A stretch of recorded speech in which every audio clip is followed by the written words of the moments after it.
राम का जन्म। मंत्रीगणों तथा सेवकों ने महाराजा के आज्ञा अनुसार श्यामकर्ण घोड़ा चतुरंगी सेना के साथ छुड़वा लिया। महाराजा दशरथ ने देश देशांतर के मनसवी, तपस्वी, विद्वान, ऋषियों, मुनियों तथा वेद विज्ञ प्रकांड पंडितों को यज्ञ संपन्न कराने के लिए बुलवा भेजा दिया। निश्चित समय आने पर समस्त अभ्यागतों के साथ महाराज दशरथ अपने गुरु वशिष्ठ जी तथा अपने परम मित्र अंग, देश के अधिपति लोहपति के जामाता श्रृंग ऋषि को लेकर यज्ञ मंडप में पधारे। इस प्रकार महान यज्ञ को विधिवत शुभारंभ किया गया। संपूर्ण वातावरण वेदों की ऋचाओं के उच्च स्वर में पाठ से गूंजने तथा समाधि की सुगंध से महकने लगा। समस्त पंडितों, ब्राह्मणों, ऋषियों आदि को यथोचित धन धान्य आदि भेंट करके सादर विदा करने के साथ यज्ञ की समाप्ति हुई। राजा दशरथ ने यज्ञ प्रसाद चराग को अपने महल में ले जाकर अपनी तीनों रानियों में वितरित कर दिया। प्रसाद ग्रहण करने के परिणाम स्वरूप परम पिता परमात्मा की कृपा से तीनों रानियों ने गर्भ धारण किया।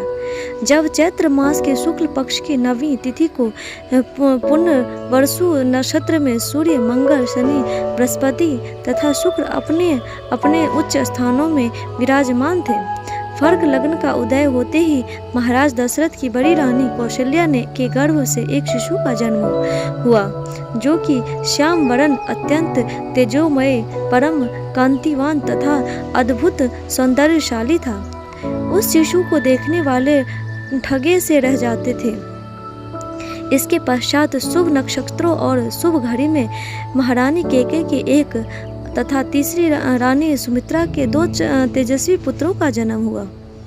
संपूर्ण राज्य में आनंद मनाया जाने लगा। महाराज के 4 पुत्रों के जन्म के उल्लास में गंधर्व गान करने लगे और अप्सराएं नृत्य करने लगी।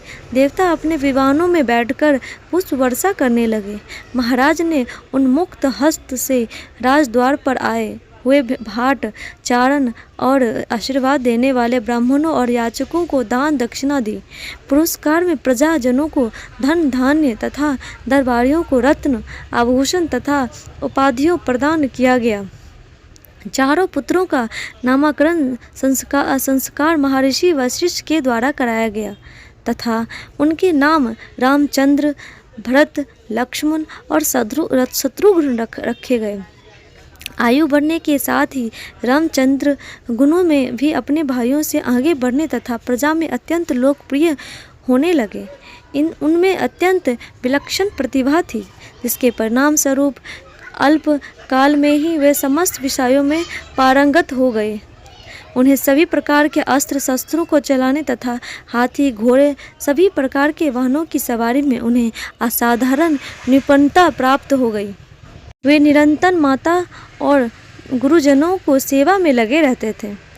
उनका अनुसरण शेष 3 भाई भी करते थे।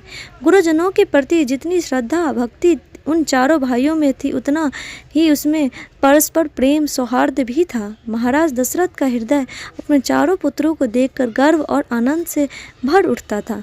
तो इस प्रकार राम का जन्म हुआ था। हमारी ये स्टोरी कैसी लगी हमें कमेंट बॉक्स में ज़रूर बताइएगा और लाइक, सब्सक्राइब और शेयर ज़रूर कीजिएगा। Thank you.